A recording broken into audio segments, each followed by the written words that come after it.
कुलभूषण जाधव यांना पाकिस्तानच्या सर्वोच्च न्यायालयात याचिका दाखल करण्याचा अधिकार नाकारण्यात आलाय। जाधव यांच्या शिक्षेचा पुनर्विचार करण्याचं आवाहन याचिकेमध्ये करण्यात आलं होतं। भारतीय गुप्तहेर असल्याच्या आरोपाप्रकरणी कुलभूषण जाधव पाकिस्तानच्या तुरुंगात आहेत।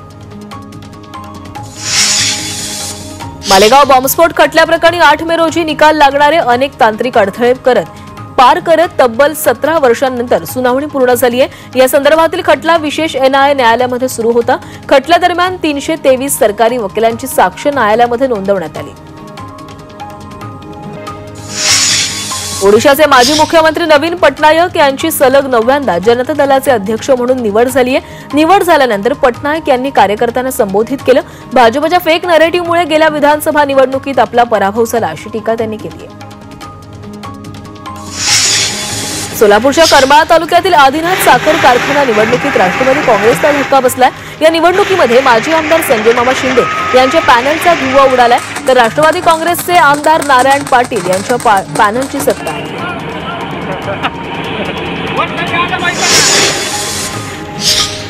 सरपंच संतोष देशमुखांच्या हत्येला 131 दिवस पूर्ण झाले, मात्र तरीही आरोपी कृष्ण आंधळे पोलिसांना काही सापडत नाहीये। कृष्ण आंधळेचा शोध पोलीस आणि सीआयडीचे पथक घेत आहेत। बीड पोलिसांनी त्याला फरार घोषित केलंय। विदर्भात उन्हानं अक्षरशः कहर केलाय। सलग तिसऱ्या दिवशी तापमानात 44 अंशांची पातळी ओलांडली आहे। शनिवारी नागपूरमध्ये सर्वाधिक 44.7 अंश सेल्सिअस तापमानाची नोंद झाली, तर अकोला इथंही पारा 44.3 अंशांवर पोहोचलाय।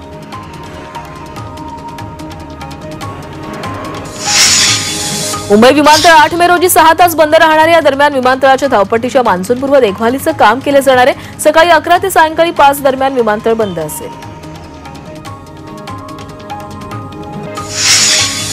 नागरिकांची तक्रारी सोडवण्यासाठी म्हाडाकडून जनता दरबाराचं आयोजन करण्यात आलंय। 22 एप्रिल रोजी दुपारी 12 ते 2 या वेळेमध्ये जनता दरबार होणार आहे। कर्नाक रेल्वे उड्डाणपुलाचं काम 10 जूनपर्यंत पूर्ण करून पूल वाहतुकीसाठी खुला करा। यासाठी पुढील 53 दिवसांमध्ये पुलाची सर्व कामं पूर्ण करावीत असे आदेश अतिरिक्त मनपा आयुक्त अभिजित बांगर यांनी दिले। नवी मुंबईतील विकीकरण सुविधा केंद्रातून 17 दिवसात 831 टन हापूस आंबा निर्यात झालाय। अमेरिकेला सर्वाधिक 372 टन आंबा निर्यात करण्यात आला। फळं आणि भाजीपाला निर्यातीला चालना देण्यासाठी राज्य कृषी पणन मंडळानं अत्याधुनिक विकीकरण सुविधा उपलब्ध केली आहे।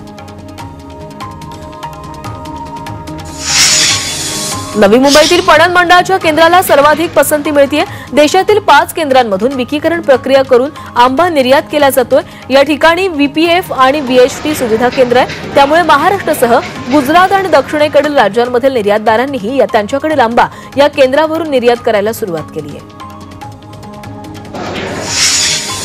मुंबईच्या अमरमहल जंक्शन इथं मेट्रोच्या कामामुळे पाईपलाईनला गळती लागली आहे, त्यामुळे पाईपलाईन दुरुस्तीसाठी एक दिवसीय पाणी पुरवठा बंद राहणार आहे। दुरुस्तीमुळे चेंबूर, कुर्ला, दादर, पूर्व, परळ, शिवडी या भागांमधील पाणी पुरवठ्यावर परिणाम होणार आहे, तर उर्वरित भागातील पाणी पुरवठा 1 दिवस बंद राहील। अंबरनाथमधील 6 शाळांना शिक्षण विभागानं अनधिकृत घोषित केले, तसंच या शाळांमध्ये प्रवेश न घेण्याचंही आवाहन करण्यात आलंय। या शाळांविरोधात विविध पोलीस ठाण्यांमध्ये गुन्हे दाखल केलेत, त्यामुळे शिक्षण विभागानं चौकशी केल्यास आणखी अनधिकृत शाळा सापडतील असा दावा राष्ट्रवादी काँग्रेसनं केलाय। कल्याण पश्चिमेकडील खंडित झालेला वीज पुरवठा पूर्ववत झालाय। रात्री 12 वाजल्यापासून या भागातील वीज पुरवठा खंडित झाला होता। झी 24 तासनं याबाबतची बातमी दाखवताच वीज महावितरणच्या अधिकारी आणि कर्मचाऱ्यांनी तातडीने त्याची दखल घेत वीज पुरवठा सुरू केला आहे।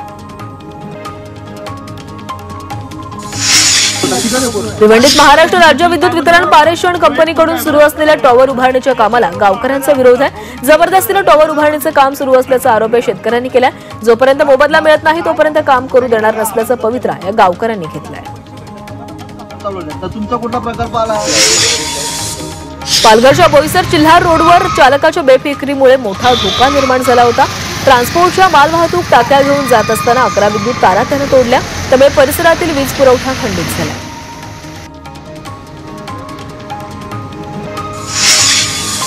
पुण्यातील धायरी येथील धोकादायक कचरा प्रकल्प बंद करण्याच्या मागणीसाठी नागरिकांनी आंदोलन केले। संतप्त नागरिकांनी घंटानाद आंदोलन केलं। गार्डनसाठी आरक्षित असलेल्या जागेवर महापालिकेनं गैरमार्गाने कचरा प्रकल्प उभारल्याचा आरोप या ग्रामस्थांनी केला। काम करणारा जो माणूस आहे त्याला पाठीमागे तुम्ही जर उभा राहिला तर आपल्याला आफ्रिका खंडातील बोत्सवाना देशातून 8 चित्ते 2 टप्प्यांमध्ये भारतात आणले जाणार आहेत। पहिल्या टप्प्यात मे महिन्यापर्यंत 4 चित्ते भारतात पोहोचणार असल्याचं अधिकाऱ्यांनी सांगितलंय। भोपाळमध्ये शुक्रवारी झालेल्या प्रोजेक्ट चित्ताच्या आढावा बैठकीमध्ये ही माहिती देण्यात आली। चित्ता प्रकल्पावर आतापर्यंत 112 कोटी रुपयांहून अधिकचा खर्च झालाय।